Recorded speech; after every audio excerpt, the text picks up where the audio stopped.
السلام علیکم ورحمۃ اللہ وبرکاتہ۔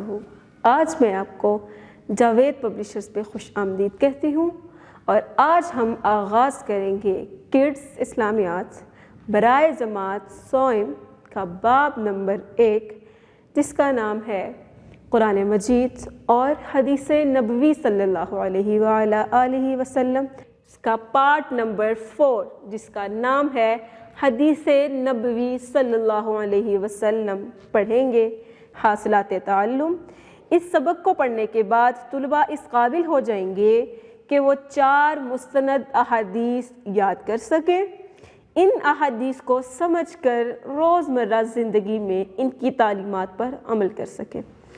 آج ہم جو احادیث پڑھیں گے اس کو ہمیں زبانی بھی یاد کرنا ہے اور ان پر عمل کرنے کی بھی کوشش کرنی ہے، کیونکہ ہم جو بھی حدیث پڑھیں گے اس میں چھوٹا چھوٹا ہمیں عمل کرنے کے لیے کہا گیا ہے۔ دیکھتے ہیں، حضرت محمد رسول اللہ خاتم النبیین صلی اللہ علیہ وآلہ آلہ وصحبہ وسلم نے جو باتیں ارشاد فرمائیں ان کو احادیث کہتے ہیں۔ آپ صلی اللہ علیہ وسلم نے اپنی زندگی میں جو کچھ کہا، جو کچھ ارشاد فرمایا، اس کو ان سب کو ملا کے احادیث کہتے ہیں۔ لیکن اگر آپ کسی ایک بات کو لیں اس کو حدیث کہتے ہیں، جب ایک سے زیادہ باتیں جمع ہو جائیں تو ان کو احادیث کہتے ہیں، ایک کو حدیث، زیادہ کو احادیث۔ تو آج ہم نے 4 احادیث کا مطالعہ کرنا ہے۔ ان میں سے پہلی حدیث ہے انما الاعمال بالنیات، اس کا ترجمہ ہے بے شک اعمال کا دار و مدار نیتوں پر ہے۔ اس کا مطلب ہے کہ انسان جو کوئی بھی کام کرتا ہے، جس طرح کی اس کی نیت ہوگی وہ کام بھی اس طرح ہوگا۔ فار ایگزامپل، اگر آپ کو آپ کی ٹیچر نے کوئی ایسا کام کرنے کے لیے کہا ہے جس کا آپ کا دل نہیں چاہ رہا، جیسے آپ کو ٹیچر نے کوئی ایسے دے دیا کہ کیٹ مائی کیٹ پر ایسے لکھ کے لائیں، آپ کا دل نہیں چاہ رہا کہ وہ لکھ کے لانے کو، آپ سے وہ اچھا بھی نہیں ہوگا، کیونکہ آپ کی نیت نہیں ہے نا کہ وہ کام کرنے کی، آپ سے اچھا بھی نہیں ہوگا۔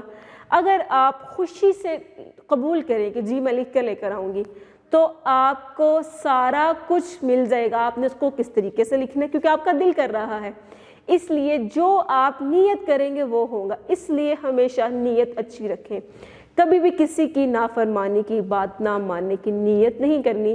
اگر آپ نیت نہیں کریں گے تو انشاءاللہ ہوگا بھی نہیں۔ اگر آپ یہ نیت کریں گے کہ آپ نے بات ماننی ہے، آپ سے بات مانی بھی جائے گی۔ ایسا کبھی نہیں ہوگا کہ آپ چاہ رہے ہیں بات ماننا، آپ کام کرنا چاہ رہے ہیں، آپ اس کو اچھا کرنا چاہ رہے ہیں تو وہ برا ہو جائے، ایسا نہیں ہوگا۔ جیسا ہم سوچیں گے ویسا ہوگا۔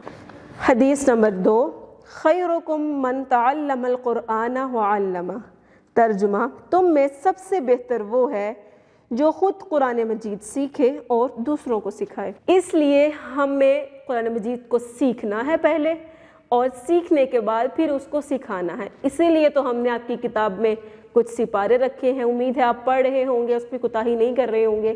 اس لیے ہم اس حدیث میں شامل بھی ہو گئے کہ ہم قرآن مجید سیکھ بھی رہے ہیں اور پڑھ بھی رہے ہیں۔ اور سکھانا کیسے ہے؟ آپ کے گھر میں کوئی آپ کی چھوٹی بہن ہے، چھوٹا بھائی ہے یا کوئی اور ہے جو آپ سے چھوٹا ہو، آپ سے سپارے میں پیچھے آتا، آپ اس کو سکھا بھی سکتے ہیں، تو آپ کیا بن جائیں گے؟ بہترین شخص بن جائیں گے۔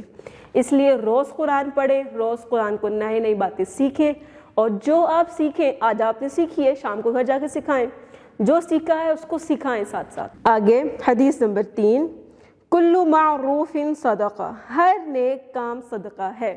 جیسے آپ نے کسی کی کوئی بھی ہیلپ کی ہے، وہ آپ کا صدقہ بن گیا۔ آپ نے کسی کا کوئی ہوم ورک میں ہیلپ کر دی ہے، یا آپ نے کسی کی کوئی گھر کے کام میں ہیلپ کر دی ہے، آپ نے کسی کی کلاس ورک کے کسی کام میں ہیلپ کر دی ہے، تو یہ کیا ہے؟ صدقہ۔ اس لیے ہیلپ کرتے رہنا چاہیے، ایک دوسرے کے کام آتے رہنا چاہیے۔ تو اس پر بھی آپ نے عمل کرنا ہے کہ اگر کسی کو آپ کی ہیلپ کی ضرورت ہے، انکار کبھی نہیں کرتے، اگر آپ سے وہ ہو سکتا ہے تو اس کی ہیلپ ضرور کیجیے گا۔ حدیث نمبر 4، الدعاء مخ العبادہ، ترجمہ: دعا عبادت کا مغز یعنی حاصل اور نچوڑ ہے۔ اس کا یہ مطلب ہے کہ ہم اگر کوئی بھی کام کریں اس کے اینڈ پر ہمیں دعا ضرور مانگنی چاہیے۔ مطلب نیک کام کوئی بھی، نماز پڑھی ہے، اس کے بعد ہم اس کو دعا ضرور کریں۔ اس کے بعد یہ ایک مغز کی طرح ہے۔ فار ایگزامپل، ہم ایک انسان ہیں، ہمارے پاس سر ہے، دماغ ہے، سب کچھ ہے۔ اگر ہمارے دماغ کے اندر مغز نہیں ہوگا ہمارا دماغ ہی نہیں کام کرے گا، ہم کام ہی نہیں کر سکیں گے۔ تو اس لیے جب انسان بالکل بیکار ہو جائے گا مغز کے بغیر، تو اس لیے جو کوئی بھی نیکی ہوگی، نیکی کا مغز کیا ہے؟ دعا۔ اگر ہم دعا نہیں کریں گے تو وہ مغز، وہ جو عبادت ہے وہ تھوڑی سی نامکمل ہو جائے گی۔ دوسری بات کہ جب ہم کوئی نیکی کرتے ہیں تو وہ تھوڑی دیر انتظار کرتی ہے قبولیت کا۔ جب آپ اس کی قبول ہونے کے لیے بھی دعا کریں گے تو وہ جلدی سے قبول ہو جائے گی۔ اور دعا آپ نے کیسے مانگنی ہے؟ میں نے آپ کو پہلے بتایا، اگر آپ کو دعا مانگنی نہیں آتی تو عربی کی تو آپ سورۃ فاتحہ پڑھیں۔ اور دعا میں کیا مانگنا ہے؟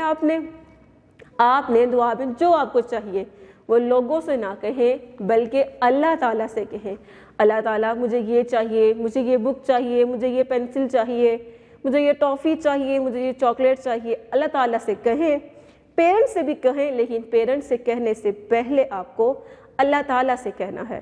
اور جب آپ دعا مانگیں تو دعا میں آپ نے شروع میں اور اینڈ پہ درود شریف پڑھیے گا۔ اس سے کیا ہوگا؟ اور دعا جلدی سے قبول ہو جائے گی۔ دعا کے قبول ہونے کے لیے کیا کرنا ہے؟ درود شریف پڑھنا۔ سرگرمی برائے طلباء، سبق میں موجود دعا سے متعلق حدیث مبارکہ ترجمہ اپنی کاپیوں میں لکھیں اور تمام احادیث مبارکہ کا چارٹ بنا کر کمرہ جماعت میں آویزاں کریں۔ Thanks for watching. اپنا بہت سارا خیال رکھیے گا اور جڑے رہیں بولتی کتابوں کے ساتھ۔